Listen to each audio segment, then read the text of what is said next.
for one, am grateful, Mrs. Bush, that they are finally bringing civilization to this savage land. I could not agree with you more, my dear. My daddy settled this land, and I know he'll be looking down on us, pleased at how we help the natives. Yes, they've lost their land, but they've gained access to heaven.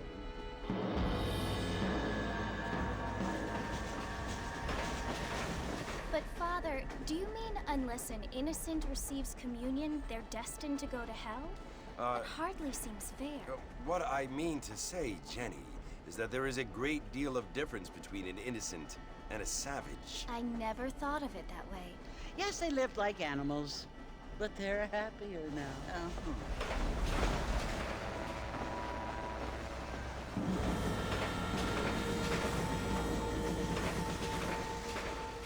Not only do people now have motor cars, Father, but I heard that pretty soon we will be able to fly. No, only angels can fly, Jenny.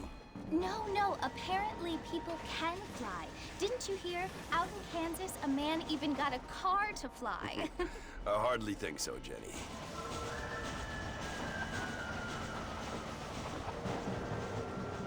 Apparently, Mr. Johns wants to run for governor, which is why he's so concerned with cleaning up the state. Nate Johns.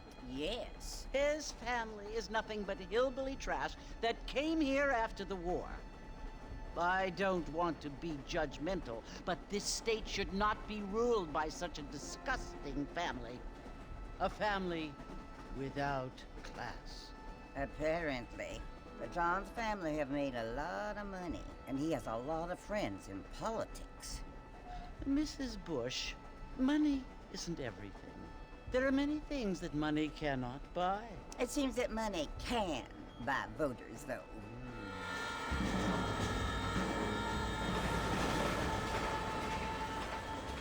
What you must remember, my dear, is that we have been brought here to spread the word. And the word and civilization, they are the same thing. They are the gifts. It is the opportunity we have, the chance to live among people who are decent and who do not kill each other, and who let you worship in peace. It's so confusing, Father. Sometimes I find it impossible to make the distinction between a loving act and a hateful one. I mean, they often seem to be the same thing. Yes, Jenny, it is confusing. But you only have to ask me if you need help. Indeed. Well, here we are, Mrs. Bush. Armadillo.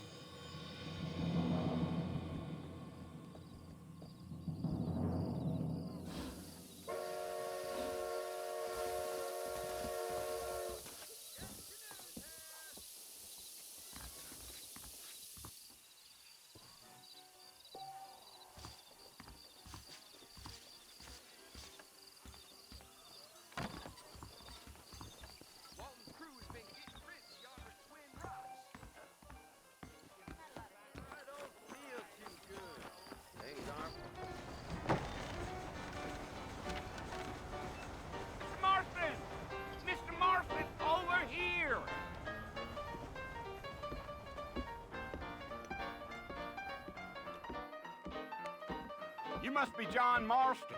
Sometimes. I'm Jake. Your friends from Blackwater hired me to guide you. They ain't my friends, but pleased to meet you, Jake. I got the horses saddled up and ready out front.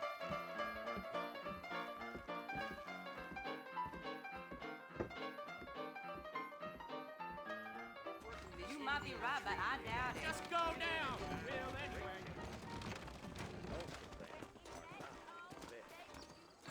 Much obliged. You ain't gonna find sturdier horses than these in all of New Austin. Take it easy until we're out of town. Ain't no point in causing a ruckus. Whoa now.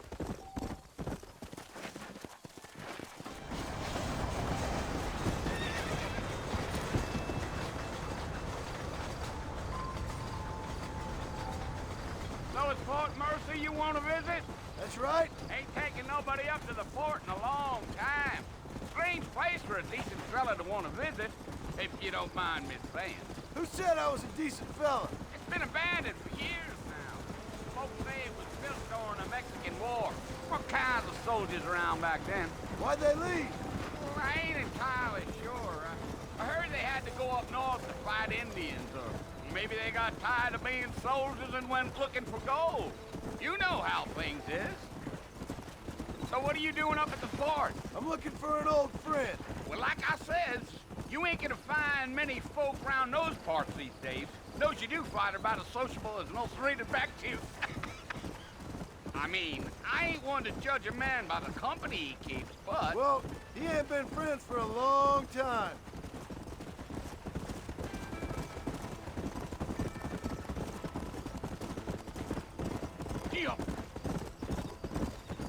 Are you planning on spending any time in Armadillo, Mr. Marston? I doubt it.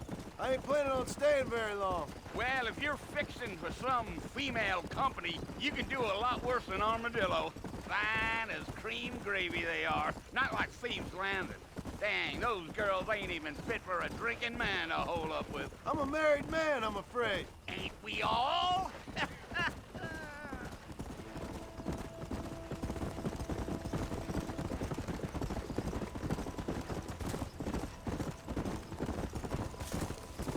Yeah, so it was the marshal who hired me. Lee Johnson, do you know him? I think I heard his name. Says he got a telegram from some Blackwater big bugs asking for a guide. I guess it's none of my business. That's right.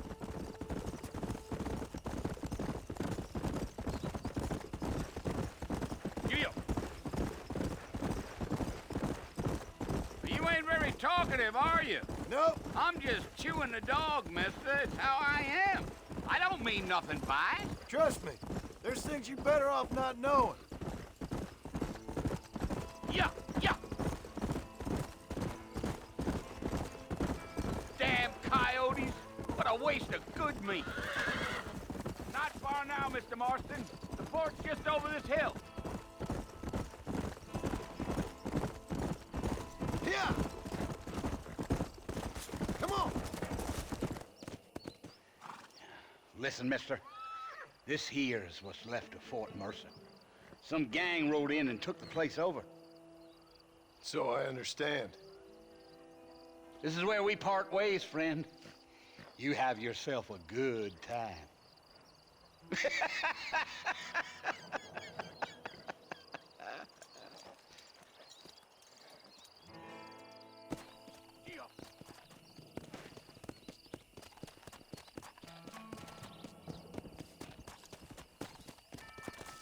Come on.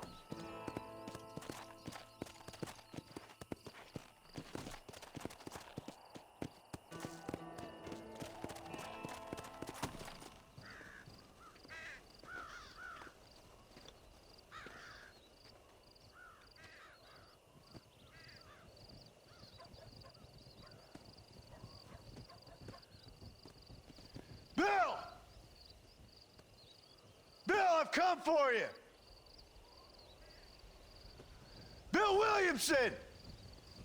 Come out here right now! Go away now, John. Don't make me kill you. Nobody needs to kill anyone, Bill. You must think I was born yesterday. You always did think I was an idiot. That ain't fair, Bill. You were as my brother. I've come to try to save you. Oh. Do I look like I need saving? Bill, please. They want to kill us all. I can help you. Well, you never tried to save me before. You only seemed to save yourself. Bill, I implore you think about this. You implore me? You implore me. You always were one for fancy words. Oh. Well, things are different now, John. Now I'm in charge! No more Dutch! And no more you. Implores. I implores you to go back and tell them to send someone just a little bit more impressive next time. Well? Oh. Poor John.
Well, you're alive. So it would seem. So, how do you feel? I don't know the polite word for it. I do. Stupid is the word we use around here. What were you doing? I was doing something stupid.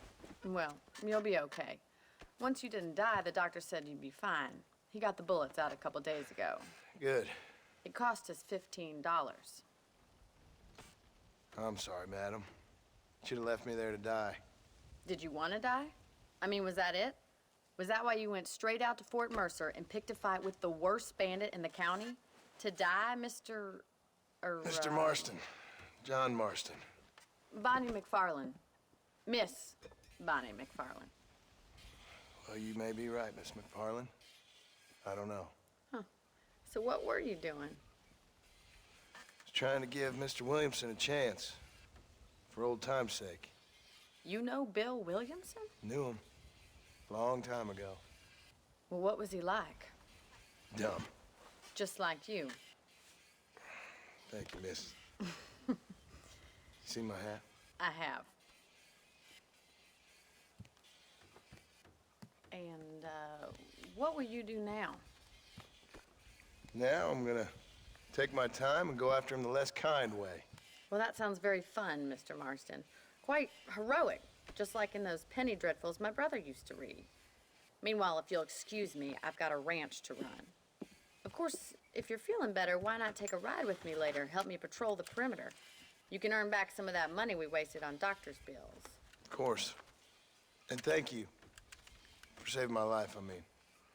Next time, Mr. Marston, I strongly recommend you don't try to lose it quite so earnestly.